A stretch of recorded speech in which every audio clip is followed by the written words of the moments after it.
Ma'am और ma'am ये पौधा किस चीज़ का है? ये बाइलिंगुअल क्यों होता है? उसके फ्लावर येलो क्यों होते हैं? मैम इसकी हाइट वगैरह क्या आप प्लीज़ इसके बारे में थोड़ा सा बताएंगी? बिल्कुल दीप्ति मैडम, ये है आपका सोफ थीसल प्लांट। जी ये सोफ थीसल प्लांट, इसे कई नाम से जाना जाता है। इसको स्मूथ सोफ थीसल कहते हैं, मुलायम थीसल कहते हैं, और हिंदी में इसको दूधी कहते हैं। मलयालम में वारापुथनल, मणिपुरी में खोमथोकपी कहा जाता है। जी ये वैसे यूरोप और पश्चिमी एशिया के मूल निवासी हैं, जो कि जी एस्ट्रेशिया परिवार की सिचोरिया जनजाति में फूलों के पौधे की प्रजाति है। ओके। इसका जो वैज्ञानिक नाम है वो है सोनचस ओलेरेसिस। सोनचस ओके मैम। सोनचस ओलेरेसिस। ओके यह एक वार्षिक पौधा है जिसका जो खोखला सीधा तना होता है, देखिए तना बिल्कुल सीधा है, जी और इसकी लंबाई 30 से 100 सेंटीमीटर यानी कि 12 से 39 इंच तक ऊंचा होता है। ये मैम। डे लविंग प्लांट है। डे लविंग मतलब कि जिनको धूप पसंद होती है, ओके जिनको रोशनी अधिक मात्रा में चाहिए होती है। जी और जो उसमें फूल होते हैं ये इसके उभयलिंगी होते हैं। क्योंकि उभयलिंगी इसलिए होते हैं क्योंकि इसमें जो मधुमक्खी हैं, मक्खियाँ हैं, वो उसके परागण में मदद करती हैं, देखिए। Okay ma'am. और ये एक पारंपरिक औषधि मैम पौधा है। इसकी लीफ का जो आकार है वो मतलब एक सिमिलाइजेशन नहीं है, गोल भी है, पत्ती टाइप की, इस टाइप का ही होता है क्या? हाँ, इनकी जो पत्तियाँ होती हैं वो नुकीली और लोभ होती हैं।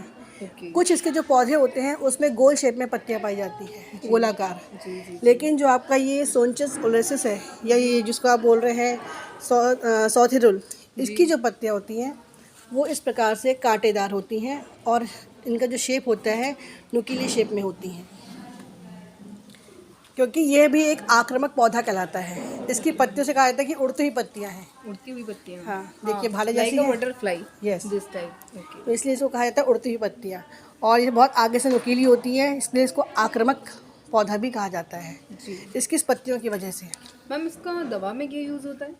इसका ये एक पारंपरिक औषधि पौधा है जिसका उपयोग दुनिया भर में ट्यूमर, सूजन संबंधी बीमारियों के इलाज, और गैस्ट्रो इंटेस्टाइनल ट्रैक्ट मतलब कि पाचन संबंधी जो बीमारियां हैं उसके लिए यूज़ किया जाता है। Okay ma'am.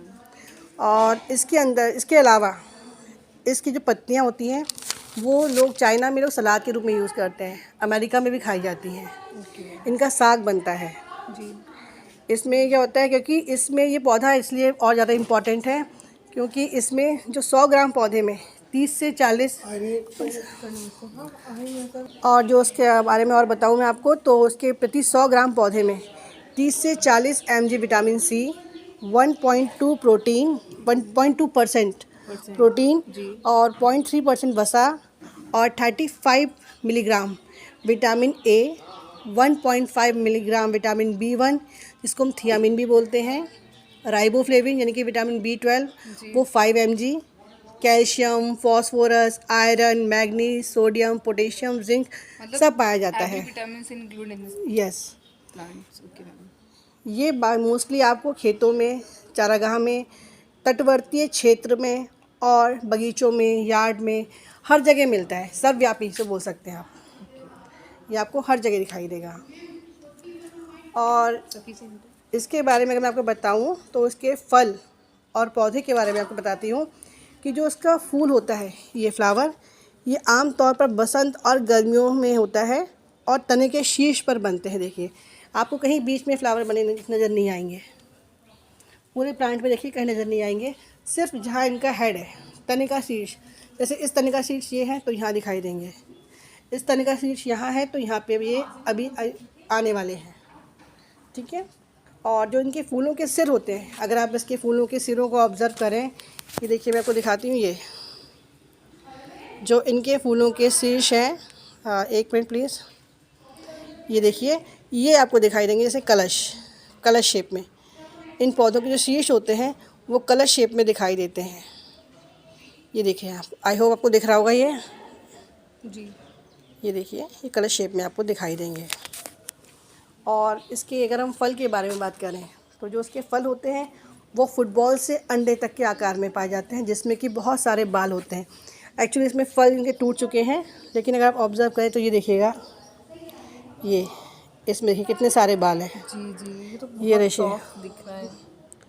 और बहुत सारे इसमें बाल होंगे। अंदर देखिए इसका जो बीज है फुटबॉल या अंडे शेप में दिखाई देते हैं, थोड़े से जैसे ओवल शेप में होते हैं इसके बीज, ये देखिए।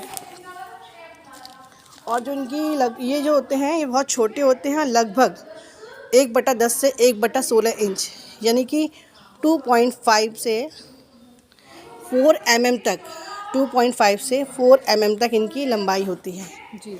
मैं आपको दिखा रही हूँ। फिर एक बार ये देखिए कितने छोटे से इसके ये जी पौधे हैं जो मैंने अपने फिंगर में दिखाने की कोशिश की है आप लोगों को। ये देखिए, जी मैम। और इसके अलावा मैं अगर बताऊँ आपको तो ये जो जितने मुलायम और महीन बालों का गुच्छा है इसलिए होता है जिससे कि ये ईज़िली प्रजनन कर सके आराम से, जैसे इनका पॉलिनेशन हो सके ओके, मधुमक्खी के अलावा भी। जी।